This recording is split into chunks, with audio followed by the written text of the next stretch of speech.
Like Abby said, I'm the data manager for farm to institution work at the Center for Regional Food Systems, and I'm here to talk today about Cultivate Michigan and ways that participating in this local purchasing campaign can maybe help support your farm to school work and efforts to source more local food.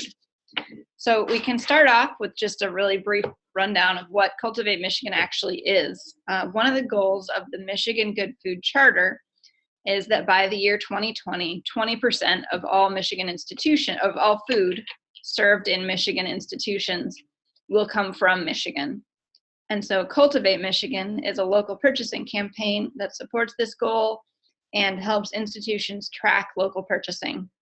It's a project of the Michigan Farm to Institution Network and is co-sponsored by MSU Center for Regional Food Systems and the Ecology Center. So when we say institutions, what we mean is schools and school districts and colleges and universities and early childhood programs and hospitals and healthcare systems, long-term care facilities. So really trying to get the whole universe of food service programs. And essentially, the goal of the campaign is to increase the amount of Michigan foods being used by institutions. And so to work toward that goal, we help with the sourcing piece, with by promoting featured foods and building connections through the network, and then also help with actually keeping track of that local purchasing. What are the benefits to you? What do you get from participating? First off, it's a way to see and track your local purchasing and to keep all of your information in one place. And this can be especially useful if you want to be able to talk about your progress with parents or with stakeholders. Or one early childhood provider said that the tracking piece is helpful to her because then it's a really good reference when she's trying to do grant reporting to have everything in one place. You also get access to a statewide network of other food service buyers and researchers and farmers and vendors who are all interested in increasing local food in Michigan. And then the other key benefits revolve around our featured foods, the posters and the guides. And I'll talk more about those in just a minute. So by joining Cultivate Michigan, you get connected with the Michigan Farm to Institution Network, which gives you access to a community of other food service buyers and all the other people who are sort of interested in increasing local purchasing. And so one of our participants is Becky Kwasteniet, who's at Baxter Child Development Center, and she said that to her the value of the network is not just in the sort of business connections, but in the emotional support and the sense that she's not alone in the work she's doing, that there are other people to support and encourage and hold her accountable, and that being a part of that sort of group effort is encouraging. So if you look at the map right here, you can get a sense of how big we are so far. And this map and the progress infographic are also on the Cultivate Michigan website. I know that part of the UP is hidden. We actually don't have anyone signed up there yet, but we're looking to see who will be the first. So you can see that we're really, so far, we are expanding throughout the Lower Peninsula, but there are still big chunks of the state where we don't have anyone signed up. So we'd love to get some of you participating and up here on the map. And looking at the number of meals served per day gives you a little bit of the sense of how big an impact we have right now. Is almost 138,000 meals being served every single day by institutions that are signed up for Cultivate Michigan. So that's a pretty big reach, but there's also a ton of room for this work to grow. So going back to the featured foods, if it's kind of hard to know where to start with local purchasing, the featured foods are intended to be our starting framework or a roadmap for local purchasing. They are products we know are available from Michigan and are deliberately chosen to help with thinking seasonally about menu planning, including what's truly available in Michigan throughout the year. So we choose 4 new Michigan foods each year to feature seasonally, and then send you really nice full color posters and window decals to hang in dining areas, plus product guides with information on how to actually source those products from Michigan, with information on products that are available from a number of vendors that's right down to pack sizes and item codes. And the guides also include tips and facts for and institutional scale recipe ideas for actually incorporating these foods into your menu. So for 2016, we featured kale, carrots, potatoes, and cherries, especially dried and frozen cherries. And then the 2017 foods are going to be announced soon, so keep an eye out for those. And here's a couple of sort of example pages from one of the purchase guides. This is the kale guide, and you can see that it's got some information about different varieties of kale. There are tips for preparation and storage, there's recipes, and then there's specific information about where to procure Michigan-grown kale. And we track down specific item information from broadline distributors and from specialty and regional distributors and from food hubs to make it as easy as possible to find these products that we feature. And this is, that same piece popped out a little so you can actually see it, that we really do try to contact a really broad range of distributors within the state and to get that detailed information about what will be available and when, so that it's an easy and quick reference for actually finding those products if you're interested in sourcing from Michigan. And then in addition to the guides, there are the specific marketing materials, there's posters, there's static clings that you can put on salad bars and things. And you see there an example of a milk poster and some of the materials we put out around local milk, and specifically around just identifying local milk, because milk is a product where a lot of the milk already being bought is from Michigan, so it's less about increasing milk purchasing necessarily than about being able to identify what milk is coming from Michigan. And so we incorporated that education piece when we featured milk last year. So more examples, just talking about Cultivate Michigan in action. Dan Gorman at Montague and Whitehall schools has been really involved in using the featured foods as a framework for highlighting local foods in his school food service program.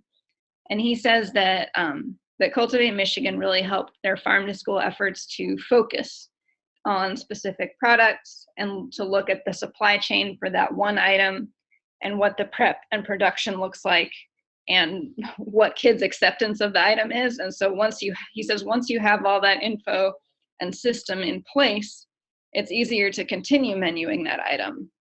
And then he says the other big benefit is the marketing piece, that if you're buying local and nobody knows about it, you're losing a big piece of the buying local benefit. So he's found value in not just the local sourcing, but in being able to promote the fact that they are doing local sourcing through the Cultivate Michigan materials. So I talked at the beginning about the data tracking, and that is a really important piece of the whole campaign. It lets you see your own progress as far as local purchasing. It lets us tell the story on a statewide level as we try to reach 20%. And it helps us share information with supply chain folks so that we can better meet institutional needs and help make sure that products are available in the needed quantities and in the right forms.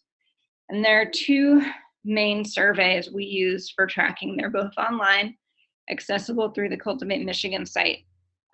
The quarterly survey, which is quarterly, and asks about what you've purchased of the featured foods from Michigan and overall, and then your overall spending on Michigan foods in different categories, and your total spending in those same categories to help with doing the math of figuring out how close we are to 20%.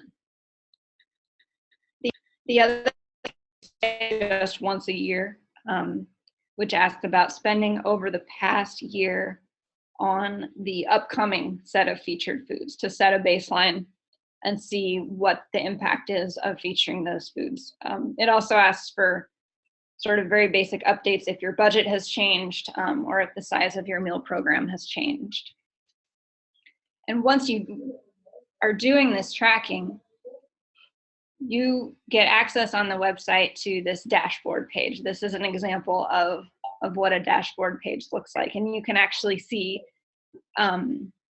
where it tracks the amount you've spent on Michigan products. It shows your spending on those featured foods by quarter and by total spending on the featured foods from Michigan and overall. And then over on the side, there are links to all of the surveys, all of the completed surveys, which you can revisit and get all the information you've already entered is saved there.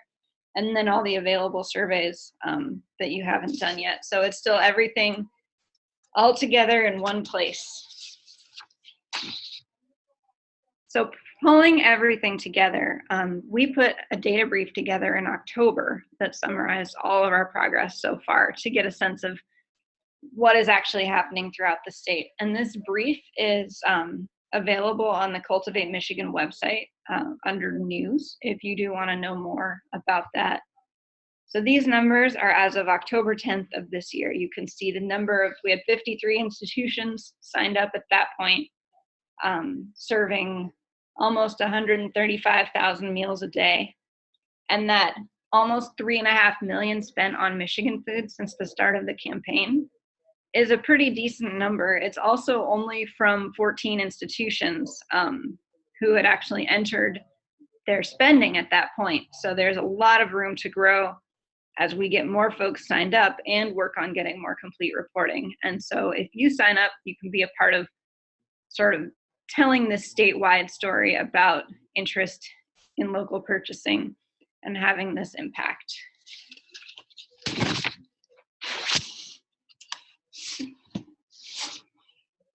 So as far as how to get your data, you will want to collect purchase reports from your distributors quarterly, including the items you purchased and the product codes, the dollars value of those items, and being able to identify whether it is a product that was grown or raised and processed in Michigan.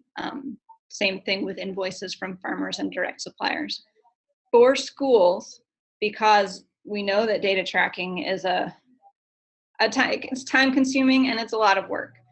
And so for schools specifically, we are trying to help offset some of that labor and have instituted a data waiver program, which it varies a little bit depending on who your vendors are. But essentially, if you choose to submit forms for your vendors to basically allow us, the Cultivate Michigan staff, to request data directly from them and to sort through it and enter it into the Cultivate Michigan site for you. And then you would be able to log in and see all your information. And that way, we're better able to see the statewide numbers, and you don't get quite as bogged down in trying to do all of the tracking. So definitely, if you want more information about the data waivers once you're signed up, feel free to get in touch with me and I can fill you in more about that. As far as signing up, if you think you're interested, the first step is just go to cultivatemichigan.org and create your account. Within 48 hours, somebody will review that and make it active, and you'll get an email notification about that. And then if you go log back in and complete your profile, which is deliberately, we kept it pretty simple. It shouldn't take a lot of digging to find the information for that. It's much more about your budget, number of meals served, any requirements that you have for your vendors. And then once your profile is complete, you're in, and you'll be on the map. You'll be counted in the number of participating institutions. You'll get those featured food posters and purchase guides in the mail, and you'll get access to the dashboard for tracking. and to all of the surveys for keeping track of your data. So it's a pretty straightforward process. And that wraps up my piece. I think Abby wants to tell about an upcoming event. Thanks so much, Megan. So I think that did a really great job of highlighting some of the benefits to folks for signing up. We obviously get a lot of great information and data out of all the institutions that are participating that we're able to leverage in terms of getting more support for farm to institutions and for working with our broadline distributors and other vendors to get more information on the products they source locally. But Megan did a great job of highlighting why it's a really great resource for schools and early childhood programs to sign up for it. And so if you have follow-up questions, we'll put our contact information up in a moment. But I want to highlight an upcoming event, the Cherry Slurp, which the first one will be on February 14th, 2017. We recently realized that February is also the National Cherry Month, so it's very good timing. But essentially, for those of you who participated in the Apple Crunch in October, it's a similar style event where we encourage all schools and early childhood programs and any other institutions that are interested in participating to sign up and then plan a one-day event where all the schools or all the children and teachers participate in slurping a cherry smoothie is kind of the theme of it. Our Cultivate Michigan featured food for this winter is dried and frozen cherries, as Megan mentioned earlier. So this is a really great way to celebrate that product and to bring in Cultivate Michigan into your early childhood program or school district. So we're encouraging folks to slurp a cherry smoothie. There's a cherry smoothie blend that's being made available by Farm to Freezer up in Traverse City. But we're also encouraging those who maybe don't want to do a smoothie, have a different idea for cherries, to celebrate cherries in a different way on this day. Still sign up, but maybe commit to putting cherries on your salad bar or having a different cherry snack that day. So this will be an event to really highlight our support for local production in Michigan and cherries in particular. For those of you who participated in the Apple Crunch, we had over 350,000 people participating on that one-day event, which is 350,000 apples being consumed in one day. So it'll be cool to see a similar impact for cherries.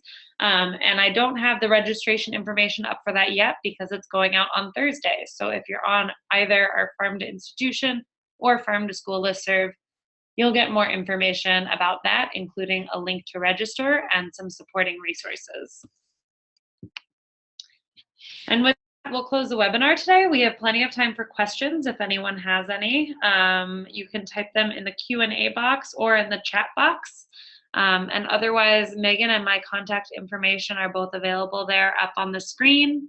I also want to highlight that there on the website, you can get access to our YouTube channel, which has a couple of really awesome recorded webinars, one of which walks you through joining Cultivate Michigan, and one of which walks you through creating your profile, which is a necessary first step in order to get some of the materials mailed to you. So we'll hang out on the line for a little bit. For those of you who might have questions, feel free to type them in. And we really thank you all for joining us today to learn more about Cultivate Michigan and hope to see many of you participating in the webinar.